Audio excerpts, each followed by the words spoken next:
My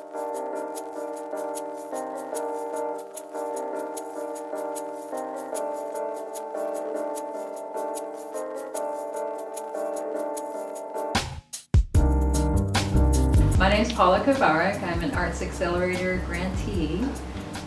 I'm a fiber artist. I work in fabric and thread. My former career was as a graphic designer, and now I am an artist. I started quilting when my mom started quilting about 12 years ago, and just kind of to have something in common with her, and found out that I'm not a traditionalist. So kind of forged my own path and learned different ways of using the sewing machine as a drawing tool. So I use thread and fabric to tell stories and communicate ideas.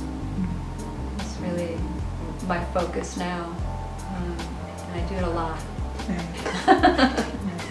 This grant has allowed me to make a very deliberate and careful decision about my equipment, and I use a sewing machine to draw with thread, and there are various levels of machines, and there are various capabilities for those machines. And my goal with this machine acquisition was to have something of a professional quality that would allow me to work with a larger area when I'm stitching on the machine with my fabric.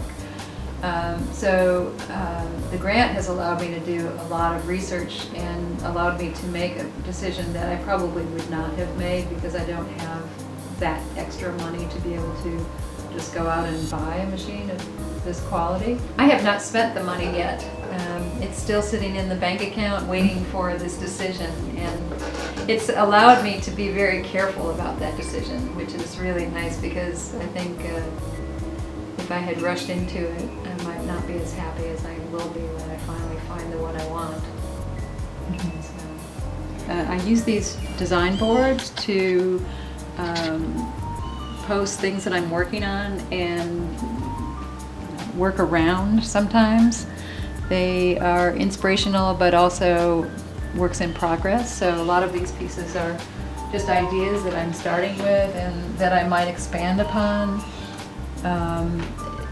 Various ways of experimenting with stitch and various kinds of materials. This is an experiment with the layers of batting that I've put behind this canvas to see how much texture it gives to the work.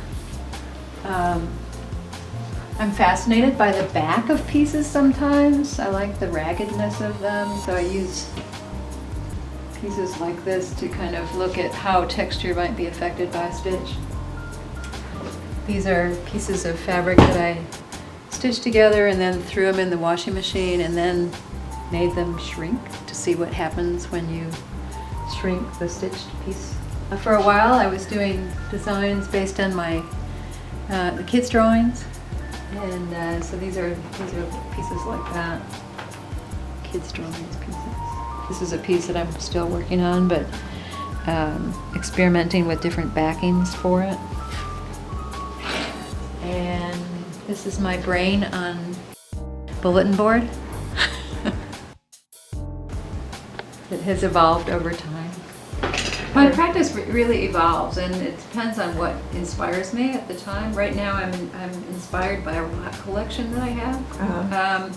And those pieces are actually fairly small. They don't need to be big. You don't need to have a grand statement, because they're about these little rocks. And but other pieces that I've worked on are accumulations of pieces, so that they bring in various fabrics and are combined so that they become larger, and the stitch quality has to be strong enough to accommodate any kind of fabric. You know, when you push through layers of fabric with batting between them, the machine has to have a really good stitch quality to be able to do that, and to be able to handle that weight. The application process, you know, I approached it, I had read the website application process. I didn't pay attention to the fact that the questions were online. And so I read about the grant, I sat down and I spent about a week creating a proposal. You know, wrote it all out, had it carefully edited, made sure it was all perfectly written and applied to all the things that I was going for, and I worked on it hours and hours. And then I thought, okay, I'm ready. I've got this PDF and I'm just gonna post it to this website. And then it said, answer these 3 questions. And I thought, oh my gosh, all that work was for naught. But it really actually turned out to be good because I had already formulated the answers to the questions. All I had to do was kind of cut and paste my proposal and put them into the questionnaire. So that was kind of an embarrassing thing, actually. I wasn't following directions properly, but it turned out to be a good thing because I was able to really think it out before I made the application. I was very clear about what I wanted.